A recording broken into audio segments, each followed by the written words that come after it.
The life of an artist is a very complicated one, filled with self-doubt, depression, and self-torture that can't be explained but has to be felt. The constant pursuit for perfection and some kind of attention is enough to drive you insane. Since I was a kid, every parent, teacher, and family member told me I was going to be the next Mozart, the next Bach. I could sit down at the piano and pull beautiful pieces of music out of thin air. Well, I'm 37 years old now, living at home, and I'm still not a famous composer. I have a big recital in about 2 weeks, and to me, this is my big chance to show people what I can do, what I can write, that I'm the real deal, that I'm going to be the next big music composer.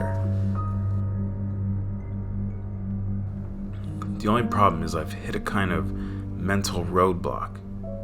I sit down on my piano and nothing comes out. My mind's just blank.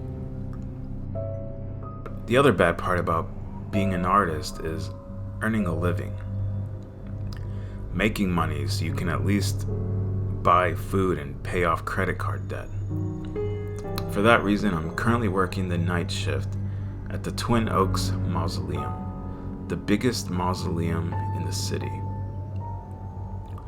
It's not too bad, actually. I get there around 1 a.m. and I just sweep, clean the toilets, and make sure no one's smoking weed in the graveyard. People say they don't smell, but you smell it. There's no way a body can sit there for years and years and not have any of its stench creep out the cracks. One of my favorite things to do there at night is visit the mausoleum of one of my favorite music composers, Leo Ornstein. He wasn't too well known, but to me, his music is some of the most original compositions ever made. Every note has its purpose.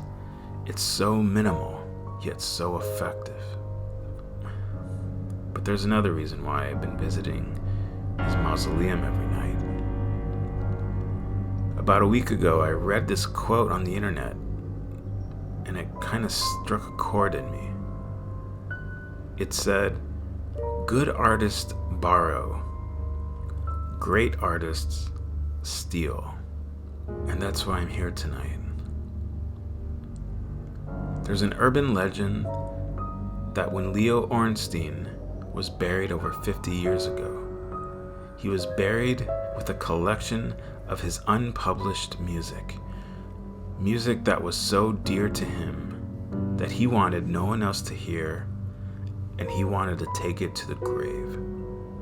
If only I could take a couple pieces of his music, write my name on it, and pull it off as my own, it would finally launch my career where it needs to be going. People would think I was one of the greatest composers of modern times. I got the drill and undid every screw that held the lid to his mausoleum shut. I was very careful not to make any mess and to leave everything exactly the way I found it.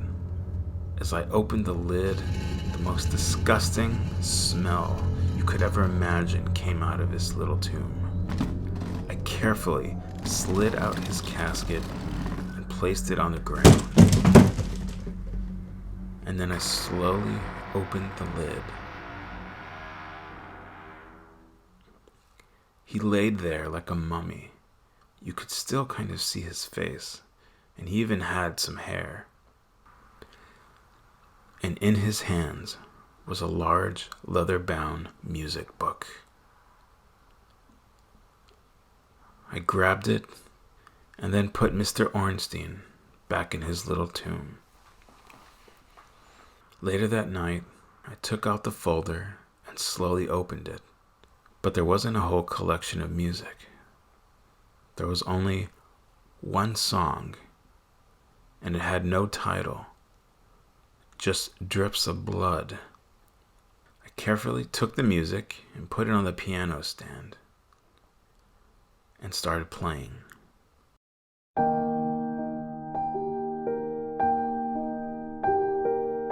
music was some of the most beautiful I had ever heard. Every note filled my room with harmony. This was gonna make me rich and famous. It was perfect, and it was gonna be mine. Later that night, I heard a weird sound coming from my music room. The sound of footsteps and cracking. I turned on all my lights and rushed into my music room. But nothing was there. I looked on the ground and saw the unnamed music laying there. I reached down to pick it up, and suddenly my piano made a horrific sound. I put the music back in its folder and went back to sleep.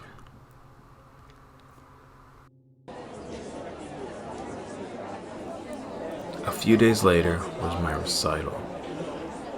I was excited to finally make my mark in music history. The auditorium was full of people. All my family, friends, teachers, everyone was there. I pulled out the music and started playing. It was one of the best performances of my life. I could feel every note I hit go into the soul of every person that was there.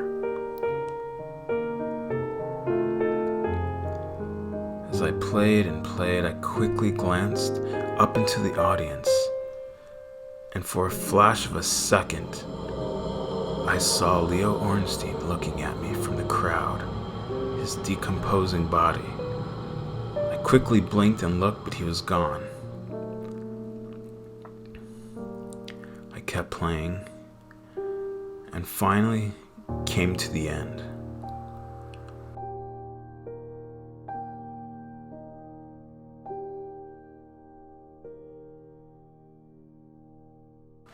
The crowd roared in applause and cheers. I got one of the biggest standing ovations of my life.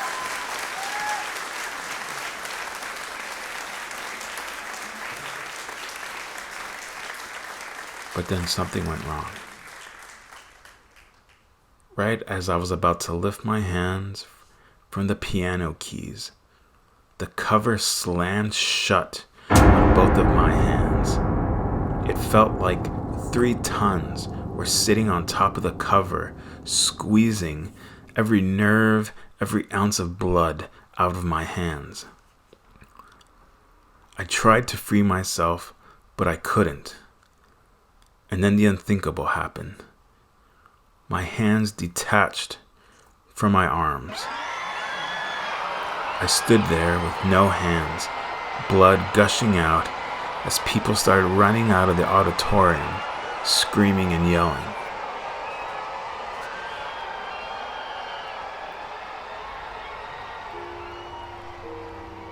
It's now 5 years later.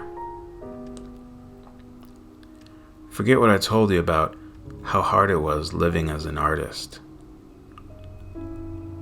Let me tell you how hard it is living without any hands. Having to call your mom to wipe your own butt. I would do anything just to sit at a piano and play it with my own fingers again. To be able to touch things and feel them.